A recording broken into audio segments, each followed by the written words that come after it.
রাধে রাধে বন্ধুরা, তোমরা সবাই কেমন আছো? আশা করি তোমরা সবাই ভালো আছো। তো বন্ধুরা, আমি তোমাদেরকে বলেছিলাম যে আমি চারধামে গিয়েছিলাম এবং চারধামের যাত্রা আমার সম্পূর্ণ হয়েছে।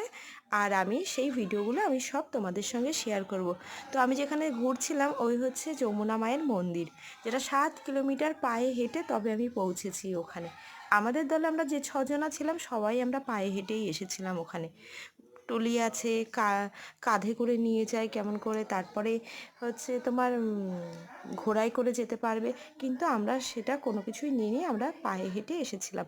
আর এই যে দেখতে পাচ্ছ যে এই যে যমুনা মায়ের জল বইছে, এটা হচ্ছে মেন জায়গা যেখানে তুমি যমুনা মায়ের জল নিতে গেলে তোমাকে এই মন্দিরের পেছন দিকটা দিয়ে তোমাকে এখানে আসতে হবে। তো এরকম আরও অনেক সুন্দর সুন্দর ভিডিও তোমাদের সঙ্গে শেয়ার করবো বন্ধুরা।